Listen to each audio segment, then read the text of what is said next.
The River Spirit's Bride. Hello children, big and small. Today we have an intriguing story. I tell you, you will enjoy this one. Full of romance, honor and sacrifice. It is also full of lessons for us. Are you ready? Then let's dive into today's story without further ado. The rains had not come for 7 months. The earth cracked like old skin, and the river that once ran through the village was now a scar of dust. Fields lay dead, goats wandered thin as bones, the air smelled of smoke and despair. In the heart of the village, under a tree that had forgotten what green was, the elders gathered, faces down, eyes hollow.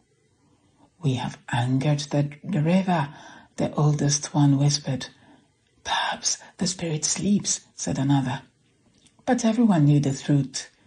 The river god was angry. Once the river god had been kind. His name was Tano, Lord of flowing waters, guardian of fish and life. Every year the villagers offered yams, honey and goats, and the river rewarded them with abundance. But last harvest, the chief had been greedy. When the offerings were brought, he kept the largest share for himself, hiding them in his hut, laughing that the gods would never notice. And so the river dried. The people begged, sang, danced, but the waters did not return.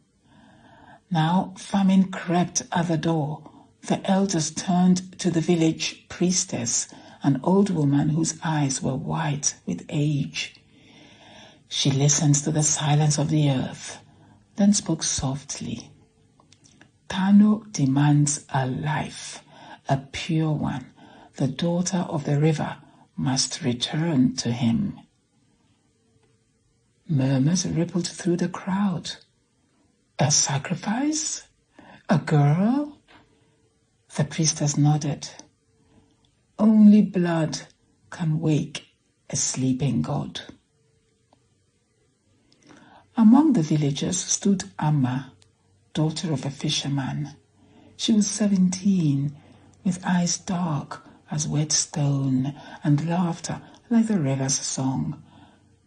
Even when others starved, she found joy in small things. A lizard chasing dust, a baby's first cry, a wind that pretended to be rain. That night, when her mother wept over their empty pots, Amma whispered to her, "I'll go." Her mother froze. "You'll what?" "I'll go to the river. If it wants a life, it can have mine." Her mother clutched her hands. "No, Amma, there must be another way." But Amma's mind was made up. She could not bear to see children die, to hear her father's cough turn dry and hollow. If her life could save them, so be it. At dawn, the priestess dressed Amma in white cloth and beads of river shells. The villagers followed in silence, carrying calabashes of palm wine and the last of their yams. They reached the edge of the cracked riverbed. Once alive, now nothing but dust and memory. Amma stepped forward. "River Father," she said, her voice steady, "take me, bring back your waters." The wind stilled. Even the insects hushed. Then a tremor. The ground shivered beneath her feet. Cracks split open, and from them came a sound, deep, ancient, rising like thunder underwater. A wave burst from the earth, clear, blue, alive. It wrapped around Amma, lifting her into its heart. The villagers gasped as she vanished beneath the surge. And then rain, rain like never before, It poured from the sky, filling the river, flooding the fields. The people fell to their knees, laughing and crying. But Amma was gone. Amma awoke in light, not sunlight, but a soft shimmering glow that seemed to breathe. She floated in warm water that didn't choke her. Around her drifted fish with golden scales and plants that sang in slow whispers. She stood, or thought she did, on the floor of the river, though it felt more like standing on air. A voice echoed through the water. "You are brave to come here, mortal." Before her rose a figure made of water and light, tall, fluid, beautiful, eyes like ripples in a pond. "I am Tanu," said the river god. "You have given your life for your people, but a gift so pure cannot end in death." Amma trembled. "Then what will become of me?" Tanu smiled. "You shall live here with me as my bride." Days flowed differently underwater, or perhaps there were no days at all. Amma wandered through Tanu's realm, where coral palaces glowed and fish spoke in laughter. Tanu showed her wonders, a waterfall that sang her name, a school of silver fish that danced when she smiled, and pearls that grew from her tears. He gave her dresses woven from river foam and hair ornaments made of moonlight, and when he laughed, the water shimmered gold. Amma should have been happy, and yet she missed the sound of human voices. She missed her mother's humming while cooking, the smell of smoked fish, the warmth of firelight. Tanu saw her sadness. "Do you miss them?" he asked gently. Amma nodded. "I dream of them. Do they still remember me?" "They live," said Tanu, "because of you. But you cannot go back. The world of humans forgets easily, and the living cannot dwell among the dead." "I am not dead," Amma whispered. The god only looked away. One day, Amma swam to the edge of the river's heart, where the light dimmed and shadows gathered. There she found a mirror of water, thin as glass, showing the world above. Her village, her mother, the chief dancing in the rain, children playing in puddles. Amma pressed her palm to the surface, and for a moment it rippled underneath her touch. Then she saw something that pierced her heart. Her mother standing by the riverbank, crying her name.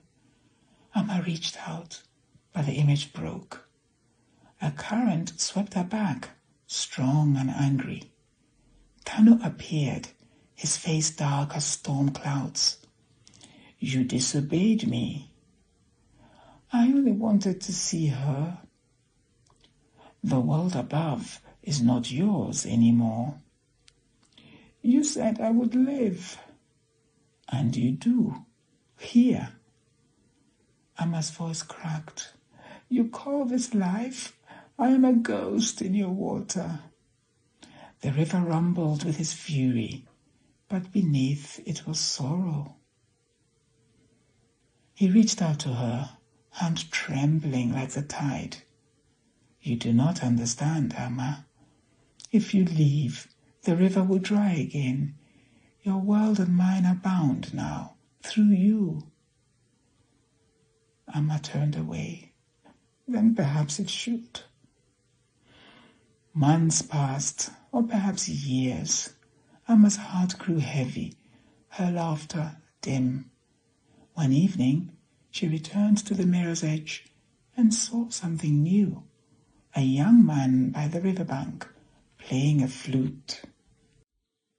The tune was sad but beautiful, like water missing its source. His name was Kojo, the son of her mother's friend, now grown into a strong, kind man. He came to the river every day, leaving flowers on the shore. "I do not know if you hear me, Amma," he said one day, "but I will keep playing until you do." And Amma did hear him. Each note tugged at her heart like a thread pulling her toward home. Tano noticed her glow fading again. "You have been watching the mortal," he said. Amma lowered her eyes. "He remembers me." "Memory is dangerous. Love even more so." "He loves me," she whispered. "And I—" "Enough," thundered the god. "You belong to the river." Amma's tears turned to pearls that fell into the depths, but even as she wept, she whispered Kojo's name. One night, when Tano slept in his coral chamber, Amma gathered strands of her own hair, each shining faintly, and wove them into a rope. She tied it around her waist and swam toward the mirror again. The barrier shimmered like fire. Her heart pounded. "Please," she whispered to the water, "let me go home." And for a moment it did. Amma broke through the surface, gasping, alive, human again, standing in the moonlit river. The air burned her lungs with sweetness. On the shore, Kojo looked up, eyes wide. "Amma!"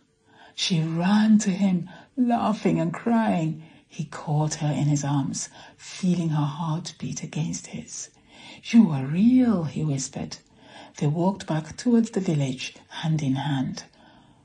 For a few precious hours, Amma felt whole. But beneath the river, Tano woke.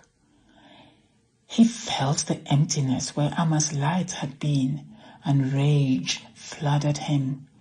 The river swelled, trees tore from their roots, lightning flashed, thunder cracked open the night.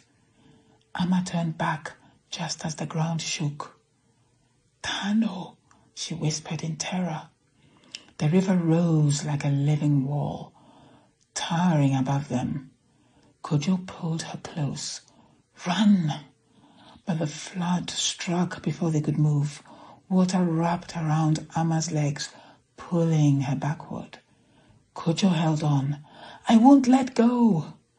"You must," she cried. Tano's voice roared through the storm. "You are mine." Amma screamed as she was dragged beneath the water. Kojo drove strongly after her, swinging his arms, diving through the water, and the river swallowed them both up. Amma opened her eyes underwater, but this time it was not the glowing realm she knew. It was dark, churning, endless. Kojo floated beside her, unconscious.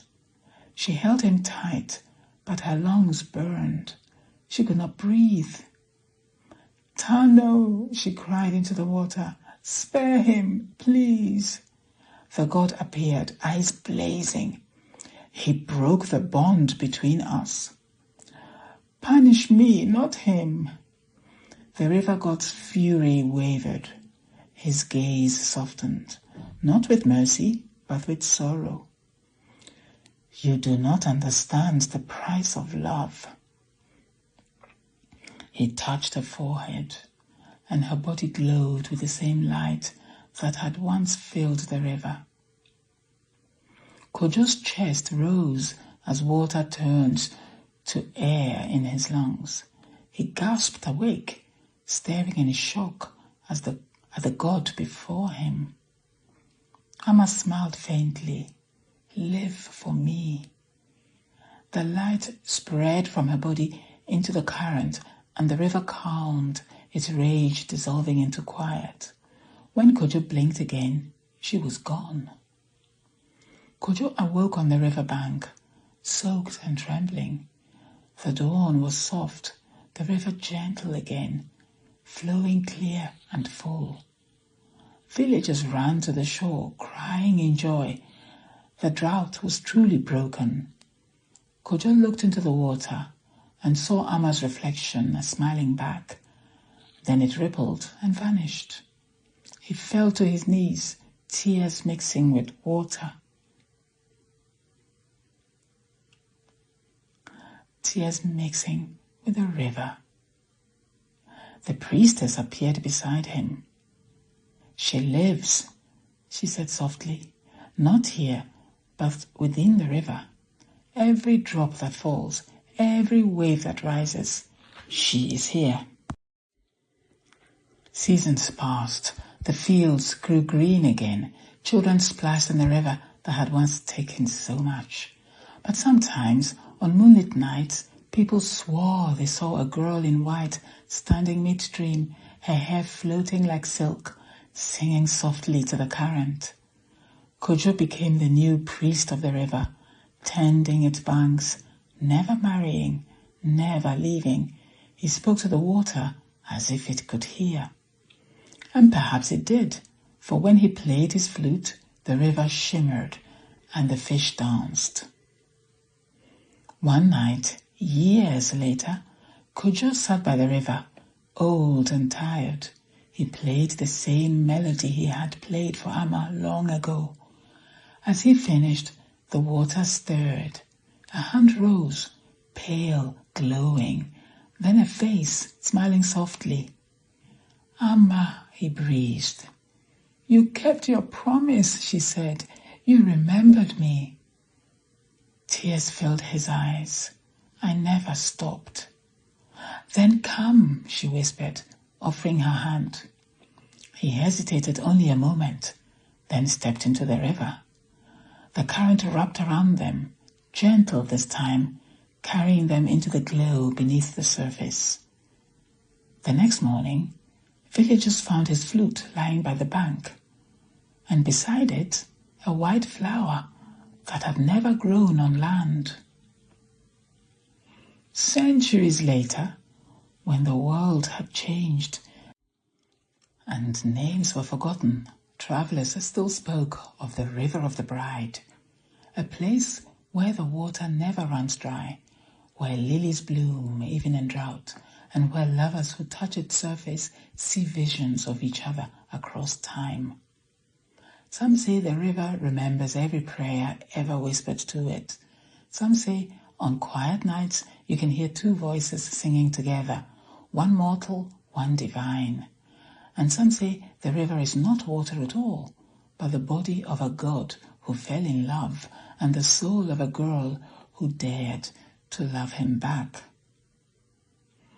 When the first rains fall each year, villagers still offer white flowers to the river, saying, "For the girl who became the water and the god who learned to weep." And every drop that touches their skin feels almost like a blessing or a tear, because somewhere beneath, Amma and Tanu still dance. Between love and loss, between heaven and earth, between silence and song, and the river flows on. Well, I hope you enjoyed the story. A sad one, but full of courage, full of love and sacrifice. Sacrifice on both the parts of Amma and Kojo. First, Amma, who gave her life for her people, a true queen of the village, and Kojo, who may have had a crush on her for years but never dared approach her while she was still in the village. But his love for her never ended, and for the rest of his life he waited for her, even died with her, consumed by the river. A sad story, but a heroic one. That's the moral of this lesson. Whatever the price, go for what you want. Be heroic.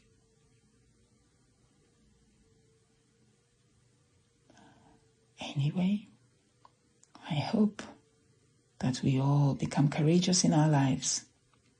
Sometimes the price is high, and we must decide what's too high for us.